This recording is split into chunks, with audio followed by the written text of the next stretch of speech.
Hello' বন্ধু বান্ধৱীসকল, মই মৃদুলে আপোনালোকক প্ৰথমটো নিউজ ওপৰলৈ আপোনালোকক স্বাগতম জনালোঁ। মই বৰ্তমান দিল্লী হাৰিয়ানাত আছোঁ। ব্ৰইলাৰ ফুকুৱা মেচিনত কাম কৰি আছোঁ। ব্ৰইলাৰৰ পোৱালিবিলাক কেনেকৈ ওলাই আপোনালোকক দেখাম, আপোনালোকে চাই থাকিব। এইটো মোৰ ভাগিন হয়, বাইদেউ ভিনদেউ ইয়াতে থাকে। আপোনালোকে চাই থাকিব, মই আপোনালোকক দেখাই আছোঁ।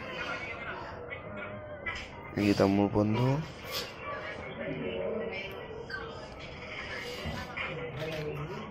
এইফালে এইকেইটা আছে টেম্পাৰেচাৰ মেচিন, ইয়াৰ ভিতৰত কণীবিলাক থৈ দিয়া আছে। চাব, আপোনালোক দেখাই আছোঁ মই। ইয়াৰ ভিতৰত দেখিব পাইছে আপোনালোকে কণীবিলাক ৰাখি থোৱা আছে প্লেটত সজাই কিনে। এইবিলাক কণী ৩-৪ দিনৰ পিছত আকৌ ট্ৰান্সফাৰ মেচিনলৈকে যাব। দেখাই আছোঁ আপোনালোক ট্ৰান্সফাৰ মেচিনটো। এইফালে এইটো বাইদেউ বহি আছে।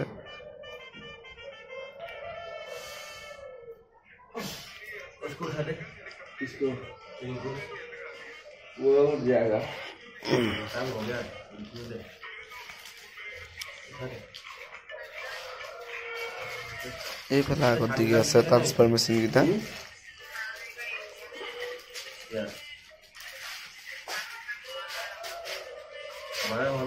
দেখাই আছোঁ আপোনালোকৰ ট্ৰান্সফাৰ মেচিনবিলাক।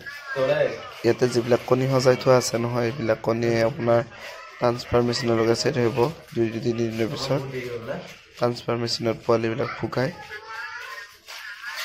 ট্ৰান্সফাৰ মেচিনত পোৱালি ফুকোৱাৰ পিছত পোৱালি যিদিনাখন ওলায় সেইদিনাখন ভেকচিন দিয়া হয়, স্প্ৰে কৰা হয়। এইটো আপোনাৰ স্প্ৰে কৰা মেচিনটো। পোৱালিবিলাক ভেকচিন দিয়া হোৱাৰ পিছত ইয়াতে স্প্ৰে কৰা হয়।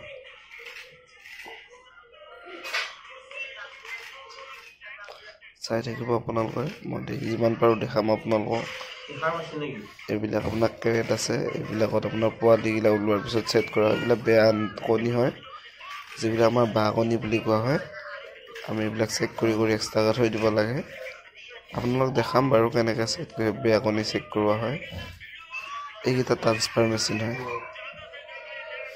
ইয়াতে পোৱালিকেইটা ফুকায়, তাৰ পৰা আনি ইয়াতে ছেট কৰা হৈছে। এতিয়া বাহিৰ ছাইডখিনি দেখাম আপোনাক।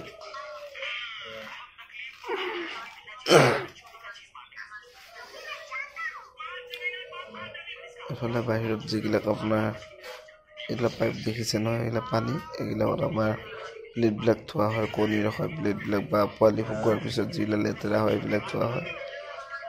এইবিলাক আমাৰ কোৱাটাৰ।